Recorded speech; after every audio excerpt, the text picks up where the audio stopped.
Hello అండి. So ఈరోజు మనకి all India quota stray vacancy రౌండ్కి సంబంధించి ఫైనల్ రిజల్ట్ అయితే డిస్ప్లే చేయడం జరిగింది. సో ప్రొవిజనల్ ఆల్రెడీ ముందే వచ్చేసింది మనకి, అయితే దానికి సంబంధించిన ఫైనల్ రిజల్ట్ ఈరోజు వచ్చింది కదా.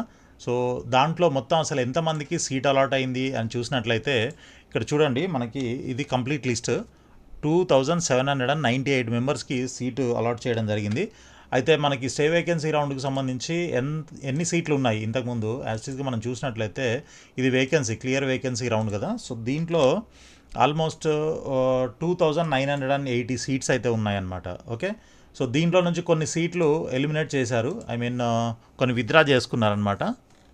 సో విత్డ్రాల్ ఆఫ్ సీట్స్ ఇవి ఆల్మోస్ట్ ఒక 9 సీట్స్ ఉన్నాయి. ఇవన్నీ కూడా తీసేస్తే ఫర్ ఎగ్జాంపుల్ ఇప్పుడు మనకి వేకెంట్ లిస్ట్లో ఎన్ని ఉన్నాయి, 2980 కదా, 2980 మైనస్ ఒక 9 సీట్స్ 2971. అయితే ఇప్పుడు మనకి అలాట్ అయిన సీట్స్ ఎన్ని టోటల్గా అలాట్ అయింది 2798 మైనస్ 2798.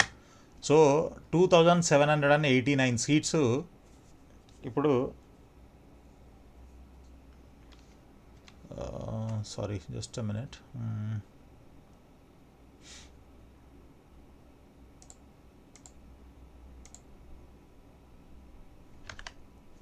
2980 మైనస్ 9 ఎంత, 2971. ఓకే, దీని తర్వాత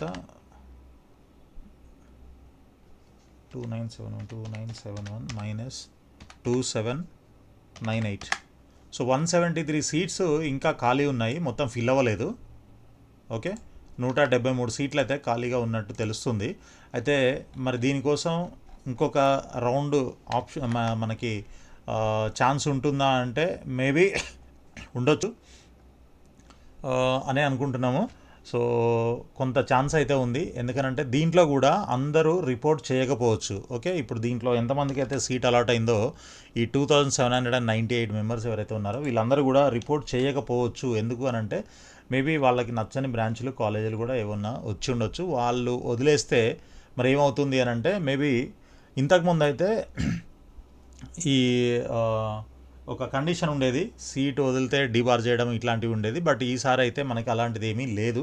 కాబట్టి ఇక్కడ సీట్ వస్తే అయితే ఒక కండిషన్ ఉంది, ఇక్కడ all India quota stay vacancy రౌండ్లో సీట్ వచ్చినట్లయితే అలాంటి వాళ్ళకి స్టేట్ రౌండ్ స్టే వేకెన్సీలో ఛాన్స్ ఉండదు, వాళ్ళని వీడౌట్ చేస్తారు. సో ఆ కండిషన్ స్టేట్ లెవెల్లో ఉంది. అయితే దీంట్లో ఎవరికైతే సీట్ వచ్చిందో వాళ్ళు స్టేట్ కౌన్సిలింగ్లో పార్టిసిపేట్ చేయడానికి ఉండదు. కాబట్టి మేబీ దానికోసం మేబీ ట్రై చేస్తే మీరు దీంట్లో సీట్ తీసుకోవాల్సి ఉంటుంది.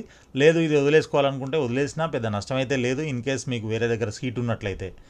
ఓకే, సో అంతే తప్ప మీకు డిబార్ చేయడం అట్లాంటిది అయితే ప్రస్తుతానికి ఆల్ ఇండియా కోటాలో ఎటువంటి ఇదైతే లేదు.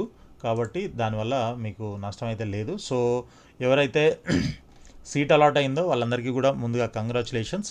సో మీ ప్రొవిజనల్ అలాట్మెంట్ లెటర్ మీరు లాగిన్ చేసి డౌన్లోడ్ చేసుకోవచ్చు వెబ్సైట్ నుంచి. సో అదేవిధంగా మనకి రిపోర్టింగ్కి డేటు 28 ఫిబ్రవరి వరకు ఉంది యాజ్ పర్ షెడ్యూల్. అదేవిధంగా మనకి ఈరోజు పెట్టినటువంటి నోటీస్లో కూడా మనకి 28 ఫిబ్రవరి టిల్ 11:55 PM అని చెప్పేసి ఇచ్చారనమాట. సో దీన్ని బట్టి ఏంటి అని అంటే మనకి ఓవరాల్గా 28 ఫిబ్రవరి అనేది లాస్ట్ అడ్మిషన్స్ క్లోజింగ్ డేట్ అనమాట. కాబట్టి ఈ లోపల మొత్తం ఆల్ ఇండియా కోటా కానీ లేదంటే స్టేట్ రౌండ్స్ కానీ అన్నీ కూడా కంప్లీట్ అవ్వాలి అనేది ఈ విషయం అయితే మనకి అర్థమవుతుంది. బట్ మరి కంప్లీట్ అవుతాయా లేదా అనేది ఇంకా తెలియదు. కర్ణాటక సంబంధించి ఇంకా రావాల్సి ఉంది మాపప్ రౌండ్కి సంబంధించిన అలాట్మెంట్స్. సో అదేవిధంగా ఇంకా వేరే స్టేట్స్లో కూడా కొన్ని స్టేట్స్లో వెరిఫికేషన్ కూడా జరుగుతూ ఉంది.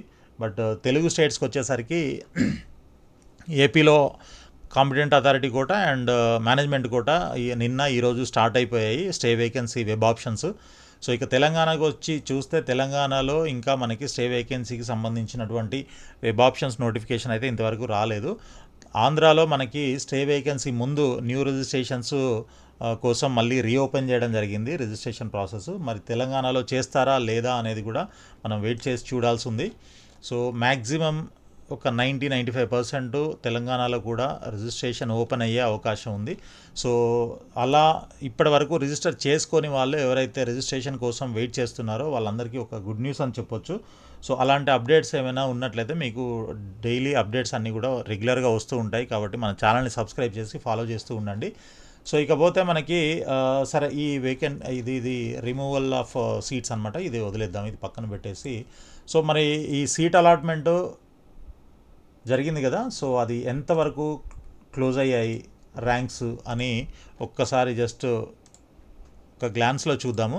So just all India quota చూద్దాము. సెల్ఫ్ ఫైనాన్స్ ఇవన్నీ కాకుండా, ఎన్ఆర్ఐ అవన్నీ కాకుండా ఓన్లీ ఆల్ ఇండియా కోటా, అది కూడా ఓపెన్ కేటగిరీ.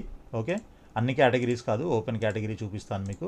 అండ్ అన్ని బ్రాంచెస్ కాకుండా పర్టికులర్గా కొన్ని బ్రాంచెస్ మాత్రమే చూద్దాము. జనరల్ మెడిసిన్ తీసుకుంటే మనకి ఎంతవరకు వచ్చింది, 17,190 వరకు క్లోజ్ అయిపోయింది అనమాట. Okay, general medicine. అదేవిధంగా నెక్స్ట్ ఇంకొక బ్రాంచ్ ఏదైనా చూద్దాము. సో ఓబీజీ వచ్చేసి 18,213. ఓకే, ఓపెన్ కోటా, అదే సీట్ అలాటెడ్, ఏ కోటాలో సీట్ అలాట్ అయింది, క్యాండిడేట్ కేటగిరీ వేరే ఉంటుంది. ఓబీసీ ఉన్న ఓపెన్లో అలాట్ అయింది అతనికి సీటు. సో మనం చూస్తుంది all India quota open category just. ఇంకా వేరేవన్నీ చూడాలంటే చాలా టైం పడుతుంది. So MD pediatrics 18,667. Okay, next వచ్చేసి ఫార్మకాలజీ, ఫిజియాలజీ, రేడియో డయాగ్నోసిస్, ఇది 6,656కే క్లోజ్ అయిపోయింది. అది కూడా ఇక్కడ ఈ north Bengal medical college, north Bengal అనమాట, వెస్ట్ బెంగాల్లో.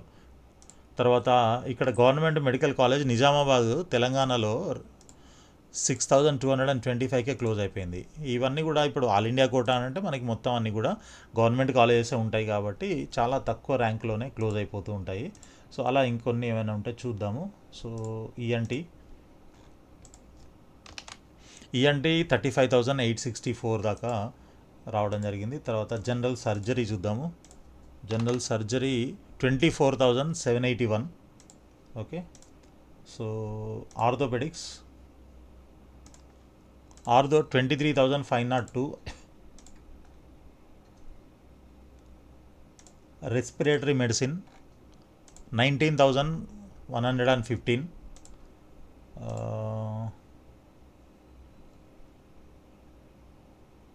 ఆప్థమాలజీ 38,678. ఓకే, సో ఈ విధంగా మనకి ఆల్ ఇండియా కోటాలో ఉన్నాయి. ఒక్కసారి సెల్ఫ్ ఫైనాన్స్ కూడా చూపిస్తాను మీకు. సెల్ఫ్ ఫైనాన్స్ అంటే డీమ్డ్ యూనివర్సిటీస్లో ఉండేటువంటి management quota. So ophthalmology already selected కదా, సో 1,56,224 దాకా వచ్చింది. అదేవిధంగా MS general surgery 1,67,000. Okay, radio diagnosis 1,39,966, అంటే 140 అనుకోండి, ఆల్మోస్ట్ 1,40,000 దాకా వచ్చింది. తర్వాత ఓబీజీ ఎంతవరకు వచ్చిందనంటే 1,38,387.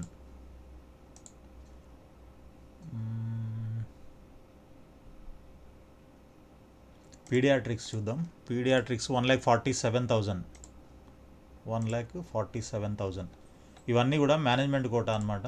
ఓకే, జనరల్ మెడిసిన్ వచ్చేసి 1,22,000కి క్లోజ్ అయిపోయింది. సో ఇవన్నీ కూడా డీమ్డ్ యూనివర్సిటీస్, వీటికి సంబంధించిన ఫీజులు డిఫరెంట్గా ఉంటాయి, మీ అందరికీ తెలుసు. ఆల్రెడీ ఇంతకుముందు ఆప్షన్స్ పెట్టుకునే వాళ్ళు పెట్టుకొని ఉంటారు. సో కాలేజీని బట్టి, ఐ మీన్ యూనివర్సిటీని బట్టి అండ్ బ్రాంచ్ని బట్టి కూడా ఫీజు వేరీ అవుతూ ఉంటుంది. సో దాని ప్రకారంగా మీరు ఆప్షన్స్ అయితే పెట్టుకొని ఉంటారు కాబట్టి మీకు ఎవరెవరికైతే సీట్ వచ్చిందో వాళ్ళందరికీ కూడా కంగ్రాచులేషన్స్. ఎన్ఆర్ఐ కోటా తీసుకున్నట్లయితే ఇవన్నీ కూడా మనకి ఆల్మోస్ట్ 1,50,000 దాకా సెల్ఫ్ ఫైనాన్స్లో రావడం జరిగింది. డిఫరెంట్ మేజర్ బ్రాంచెస్ మాత్రమే చూసాం మనము. అది కాకుండా ఇంకా ఎన్ఆర్ఐ కోటా కూడా ఉంటుంది. ఎన్ఆర్ఐ కోటాలో కూడా మనకి చాలా ఎక్కువ ర్యాంకు దాకా వచ్చాయన్నమాట. సో చూడండి, ఇక్కడ జనరల్ మెడిసిన్ 2,11,728 దాకా వచ్చింది. ఏది జనరల్ మెడిసిన్ ఎన్ఆర్ఐ కోటాలో. ఓకే, ఎక్కడ అనంటే Bharati Vidyapeeth deemed to be university medical college Pune. దానికంటే ముందు DY Patil medical college Pune, ఇక్కడ 2,09,000 దాకా వచ్చింది. తర్వాత MA ministry of medical sciences and research, ఇది హర్యానా 2,03,000. సో ఇలా ఎన్ఆర్ఐ కోటాలో కూడా మీకు జనరల్ మెడిసిన్ అయితే వచ్చింది. సో ఈ ఫీజు డిఫరెంట్గా ఉంటుంది, కొంచెం ఎక్కువ ఉంటుంది, కాబట్టి అవన్నీ కూడా మీరు చెక్ చేసుకోవాలి. సో రైట్, ఇంకా ఇంకా మనకి అన్నీ అనెస్థీషియా చూద్దాము. అనెస్థీషియా 1,97,000 దాకా వచ్చింది. ఓకే, నెక్స్ట్ ఓబీజీ 1,85,000 దాకా వచ్చింది. డెర్మా వచ్చేసి 2,08,000 వరకు వచ్చింది. ఓకే, పీడియాట్రిక్స్ రేడియో డయాగ్నోసిస్ చూద్దాము. రేడియో డయాగ్నోసిస్ 2,29,000, ఆల్మోస్ట్ 2,30,000 అనుకోండి. ఓకే, అంటే జస్ట్ క్వాలిఫై అయినా కూడా వచ్చేసింది అనమాట. కాబట్టి ఎన్ఆర్ఐలో అంటే మనకి దీన్ని బట్టి ఏమర్థం ఉంది, క్వాలిఫై ఉంటే చాలు, డబ్బులుంటే సీటు ఎక్కడైనా ఖచ్చితంగా వస్తుంది అనేది అర్థమవుతుంది. రైట్, ఆర్థోపెడిక్స్ ఒకటి చూద్దాం లాస్ట్లో. 1,98,217. సో ఇది మనకి ప్రస్తుతానికి ఉన్నటువంటి స్టే వేకెన్సీ రౌండ్లో క్లోజింగ్. అయితే ఇక మనకి ఆ 173 సీట్స్ ఏవైతే మిగిలిపోయాయి అనుకున్నామో, మరి ఈ సీట్స్ కోసం మళ్ళీ ఇంకొక రౌండ్ ఉంటుందా అంటే మ్యాక్సిమం ఉండొచ్చు. సో ఉంటే కనుక మనం తప్పకుండా దాంట్లో ఇప్పటివరకు సీట్ రాని వాళ్ళు ఎవరైనా ట్రై చేసుకోవాలనుకుంటే ట్రై చేసుకోవచ్చు. సో దానికి సంబంధించిన ఎటువంటి అప్డేట్ ఉన్నా కూడా ఇమీడియట్గా నేను పోస్ట్ చేస్తాను, కాబట్టి మన ఛానల్ని సబ్స్క్రైబ్ చేసి ఫాలో చేస్తూ ఉండండి. సో ఆల్ ది బెస్ట్ అండి, థ్యాంక్ యూ సో మచ్.